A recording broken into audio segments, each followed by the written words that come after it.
mwaramutse abandi nabo mwiriwe nizere ko meze neza aho muherereye hose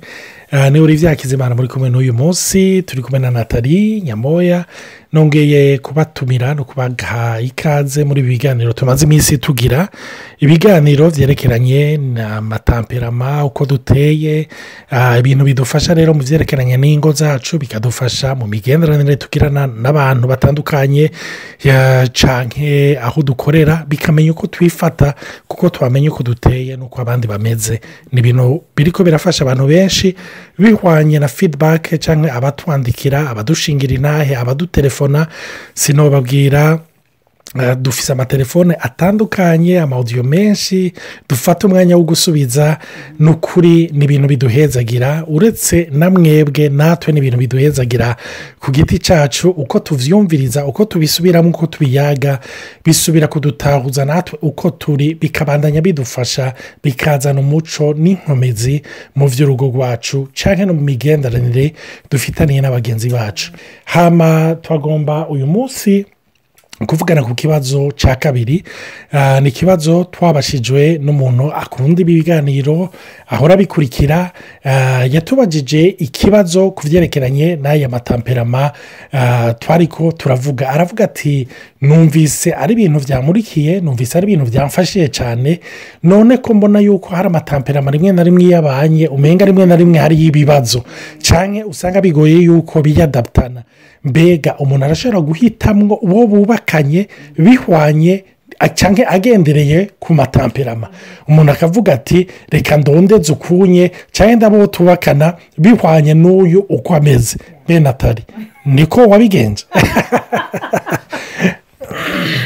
ndabaramukije mwese n'ukuri ni ndaryohewe cyane kandi gusaba kuganira namwe ndazi ko hari abantu benshi batwumviriza kandi n'ukuri ndabashimiye hari abadusengera n'ukuri Imana ibahezagire cyane iki kibazo rero bajijikira twenza cyane kuko nangenda nakivuga imbere ko bivuga jewe c'est tempérament mélancolique j'ai toujours aimé abantu bari mélancolique abantu tuvuga cyane batavugira hejuru buryo umuntu wese yamarondera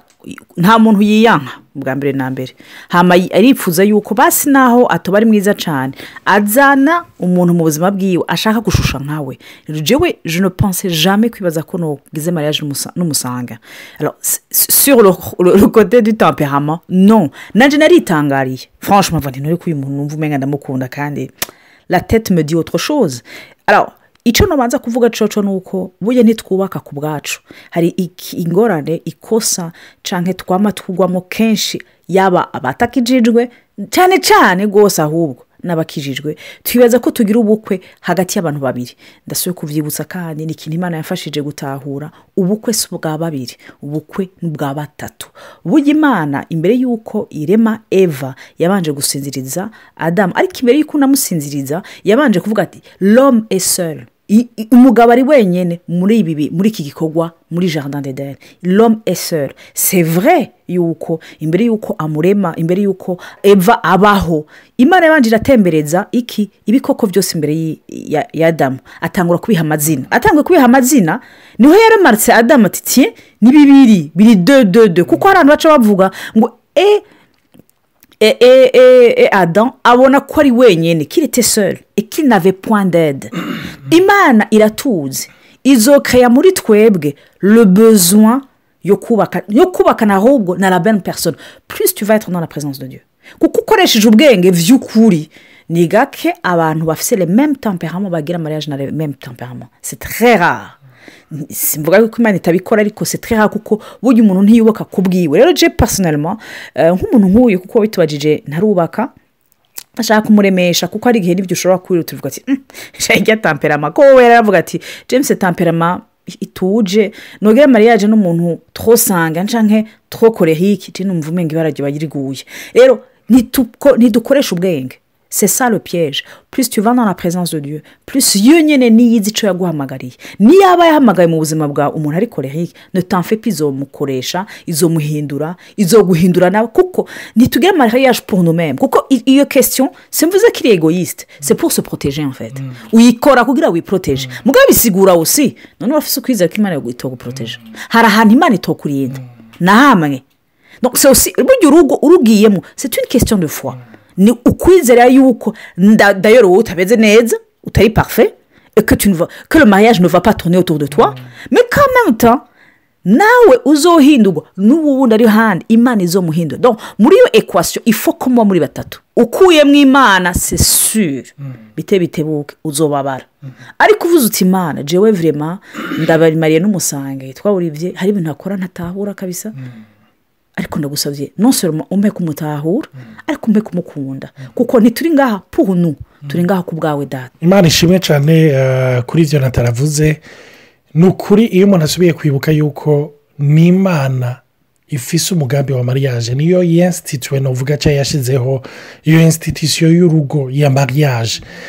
hama rero burya kenshi kugira ngo ushobore kumenya nk'ubu nk'akarorero kugira tumenye icyo telefone ikora ni uko hariyo manuel d'emploi hariyo nyine gukora iyo telefone hariyo agatabo birungikana kugira ngo gusigurire mbega iyi telefone ikora gute ni igiki uyicomekana ni ukuvuga nimba ari telefone ntabwo ari amasharijeri yose bikorana donc irafise uko ikora rero no mu byerekeranye n'iby'urugo ni imana iba yaravyinsitituwe rero kwicara rero ngo ugire calcule hari igihe ushobora kwihenda kuko nta kintu cya mbere cyihenda nk'umwana w'umuntu umuntu abiravye mu buryo bw'ubwenge bufadika busanzwe hari igihe umuntu ashobora kuvuga ati ni ukuri umuntu akoresheje logique turavye n'ivyo twize c'est bon yuko umu introverti n'umu extraverti bubakana kandi ugiye kuraba de façon générale abantu bubatse cyangwa abantu bubatse wona araba naho ubaye aho uherereye ni gake uzosanga aba extraverti babiri bubakanye biraba ariko ni gake usanga kenshi aho duherereye je niyo ndavye amakupure atandukanye y'abagenzi y'inshuti sanga ayo matemperament abiri atandukanye usanga ari bo baja hamwe kandi niho kenshi uravye umenga ikiribwe irabaho mugabo hari iyo kote novuga y'Imana iyo rero ni point ya mbere kuvuga rero ngo ndicaye ngo mparure ngo ndabe aho urashobora kuhihendera aho rero cya ntanga conseil ya kabiri nimba notanga conseil ndibuka ari umuntu turiko turavugana kuri ivyo vyingo ariko aravuga ati bijya vyigwa mwigisha je iyo jambo riranjena ndazi twarabivugenye ko gato na Natali je numva ari biganiro ikintu cyo kwigisha nivyo ibiganiro birashobora kuba mw'ivyigwa abantu bakavyigiramo ariko nama numva umenga no bandi prétention kumva yuko hari ikintu ngira nigishe urugo peut-être nashikana 50 ans de couple kombore dashobora kuvuga ni quand même ndabizobereyemo urumva imana igumugisha icyo kiravuze kirakomeye nataravuze ati izoba ari 50 za Olivier na Natali igituma rero kenshi kuvuga ngo ngomba gutanga icigwa kuko icigwa kenshi gisohoka nka formule urumva donc formule umuntu avuga nuko wize ibiharuro 2+2 bizokwama ari 4 urumva aho uzoja hose ariko ibi turiko turavuga igituma ndavyita ibiganiro ni vyajewe na Natali kumbure birenkirwamo ibintu bitandukanye vyinshi umuntu ashobora gukura mwakiwe nico gituma rero ndiko ndavuga kuri ibi vyerekeranye n'ibintu vy'ukubaka conseil notanga niyo ngomba kuvuga ni conseil toujours si cigwa ni vyiza yuko tondo fiança y'umwanya munini kuko biratuma umenya umuntu muri kumwe kuko iyo uri kuravuga ngo menye temperament bene data nagomba kubabwira icyo usabwa ku muntu muzokubakana ni ukurengera ibya temperament ukamenya umuntu ukamenya umuntu ibwina ibyayo matemperament ngo ni combien de pourcentage mbega quel temperament d'être dominant cyangwa n'iki ivyo novuga ni ibintu biri basique ariko kwicara ukavugana n'umuntu d'abord ukabasura yuko muri ko muraba muri direction imwe urumva ukabasura yuko n'umuntu mwizera kumwe ibintu muvyumva kumwe mufise indoto zimwe mwumva muri ko muraja muri projet zimwe kumbura rimwe uzohuza ijana kwijana rero aho rero iyo mwafashe uwo mwanya wo kubana bituma ushobora kumumenya kuko twaravuze amakarite n'amadefo aho rero biratuma ushobora kubona amadefo y'umuntu kuko iyo dukundanye amezi abiri bene data mpora ndaba aho nagiye gupasa interiviyu nanjye ndafise akazi nakoramwo napashije abantu ama interiviyu nararaba abantu bari muri sale d'attente barindiriye kujya gupasa uburyo baba bicaye uburyo batwenga urabona ko ibintu byose biri travaye bariyasira yuko isura yabo itotuma baba disikarize inyambaro yabo itotuma baba disikarize niyo bariko barishura ibibazo ndibaza yuko abariko baratumviriza interiviyu y'akazi batamera nka wa wundi yagiye bati tubwire defo yawe ya mbere ngo jewe nkundi mbore ngo jewe ngo nukuri ngo nanyoye ngo ntabanteruye ngo jewe ngo kandi ngo ndi honete ngo ntacyo ndabahisha urumva umuntu wese aragerageza akavuga ku buryo niyo hageze kuvuga defo uvuga defo ituma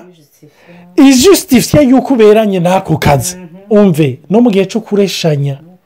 iyo ari akanya gatoyi uraronka umwanya mutoyi babe uronka ni umwanya ushobora kugira sacrifice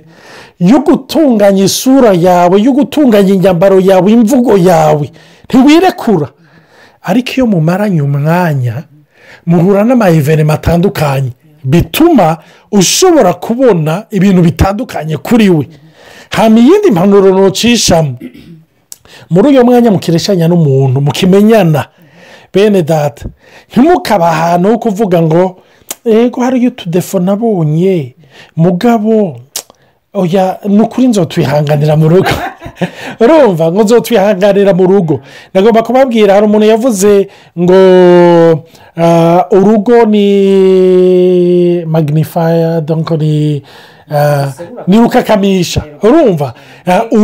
urugo ni nka mikorosikope ya yindi barabamo akabagiteri kakandi gatoya udashobora kubonesha ijisho kaca kabikina amaheru kakibonesha ijisho ni ukuvuga urugo ya defo wabonye ntoyi izo yagura ibe nini ya karite wabonye ari ino izo yagura ibe nini urumva ni uko bigenda nicyo gituma rero ku buryo bwo kuvuga ngo reka ndabe temperament kugira amenye ingere ngira kugira uzosanga wihenze menya umuntu umukundira amakarite yiwe umukundira amadefo yiwe hamurabe niyo ari karaja ivyo bizogufasha basha nange yanesese kuri ico umuntu ntaba parfumé muri fiançailles ce qui est important ni ugutahura yuko umuntu mugumbira dans l'entièreté sivyo hamukamenya si tu vas payer le prix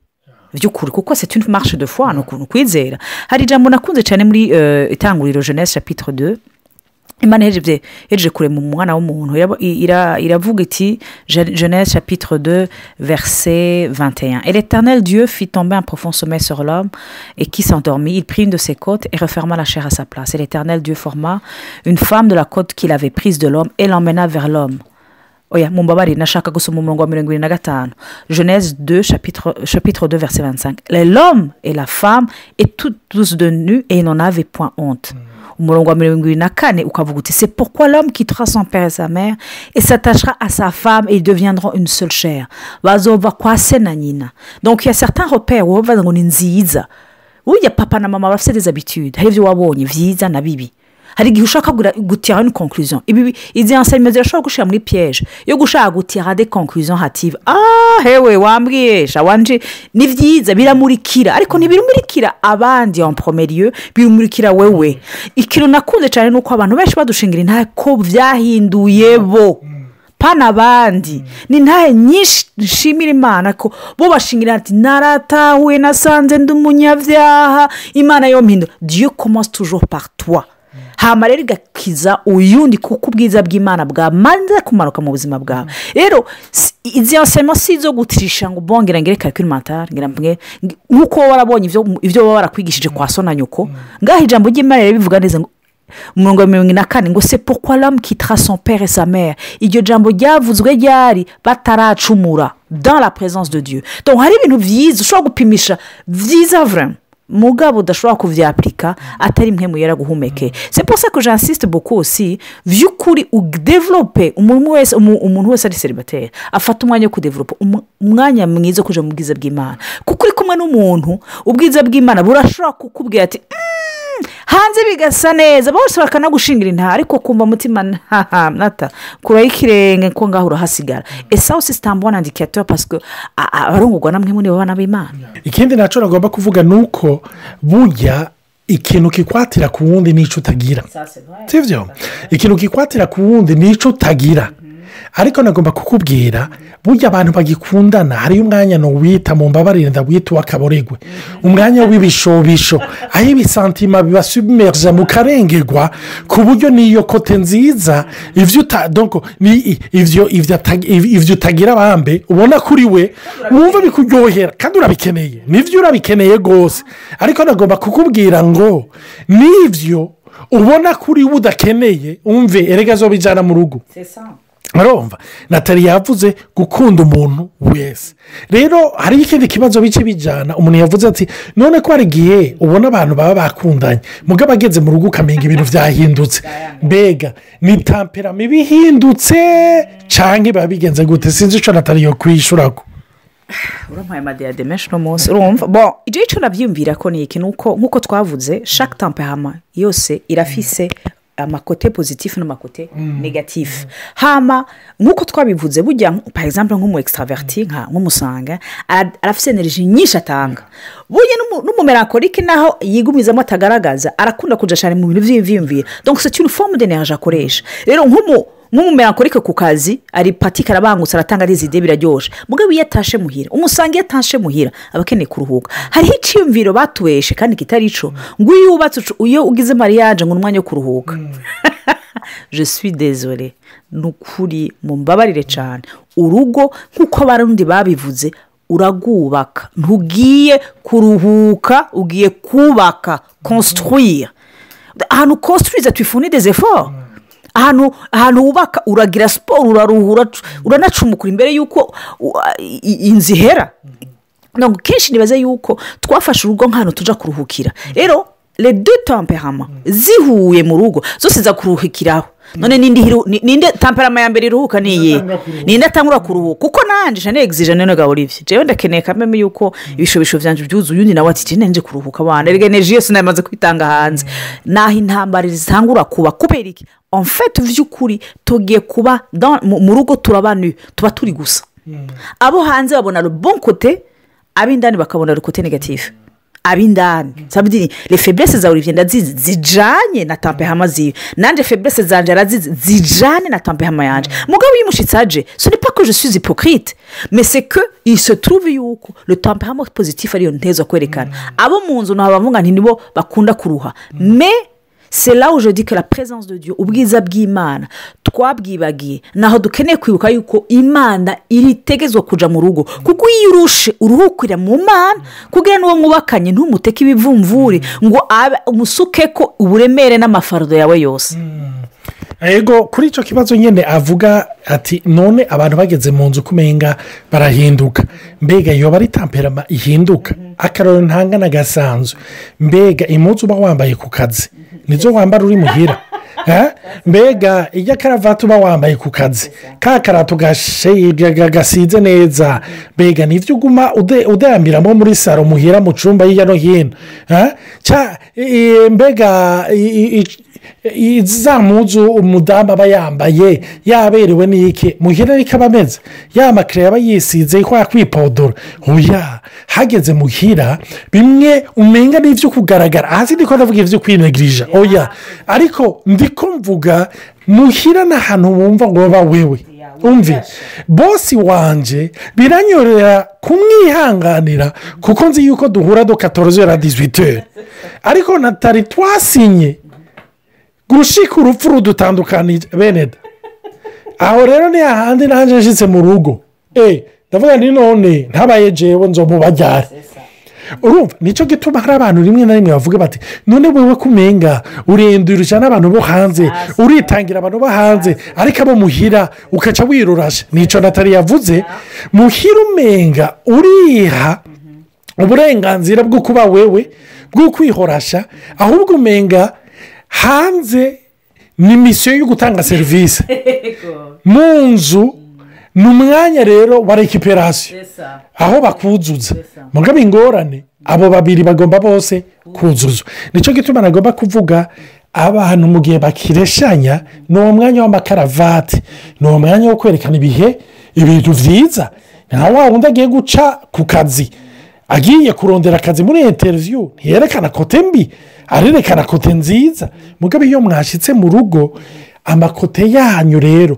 kandi ni nacyo Imana igomba, kuko Imana igomba yuko bwa bwambure bujya ahabona, kuko muri ubwo bwambure harimo inkomezi, muri ubwo bwambure harimo kunywana. ariko ubwo bwambure umuntu akibubona ubwa mbere aratinya, umuntu akibona ubwa mbere buratsitaza, kuko uwo muntu wamumenye iminsi yose ari sitire. sinzi ko mubyumva iyo sanse, iyo sanse ndiko ndabivugamwo, urumva iri figure. donc aba yambaye neza, donc ni ukuvuga aratwenga. n'iyo usheshe ikintu oya ntaco sheri seriviyete aba yifashe handi burabasha gutereka ibintu buraba, urumva. donc urumva wewe waca seruka. nicyo gituma rero si ubujyajya, oya umve ni ya pakeje wubatse nayo mwari muri kumwe. reka mena atari anarangiza. nibutse ikintu kimwe nuko kenshi hari example byigeze kuzaravuga ati defo karite y'uwundi igeze mu rugo imenza kuza kuba defo. umuntu wese abona mu wundi ikintu adafise. hari igihe uvuga yo ujye muntu usha urazi gufata umwanya asha wo kwitegura kuko ubangutse wamugenda uhuruduka uti nagiye nuritse nata uyu warazi gufata umwanya ngwego vraiment il se prendre soin de lui cyangwa ese prendre soin de wagera mu rugo ati hateba, urumva sesa aba umuntu yitevya arakudepa wamukundiye ko azi kwifata neza, ko akunda ibintu byiza. donc quelque part le mariage enlève les masques kuko mushaka mwese kuruhuka, kandi nimwe muraje mu bintu bi pratique mwibuke mukirishana ntibamuriha amafagitire, abantu barabaraza n'ibindi. rero nicyo gituma mvuga utatumiye Yesu muri iyo ekwasiyo utegerezwa kuruha bitebu, kuko iyo urushe mu rugo ucubwira ati Yesu ndagusabye unyuzure kuko mugenzi wanjye nawe arakeneye kuruhuka kandi ifuza kumufasha, ariko Mana umuntu wa mbere ategerezwa kunduhura ni wewe. rero numva nuhagarika ngaha. Imana ibahezagire cyane, nongere nifuriza abantu bose bashobora kutwandikira n'ukuri batwandikire batusaba ibibazo ko nabyo biradufasha cyane yuko turategurira bino biganiro. rero Imana ibahezagire rwose, mugire umunsi mwiza cyangwa umugoroba mwiza bivanye naho muri.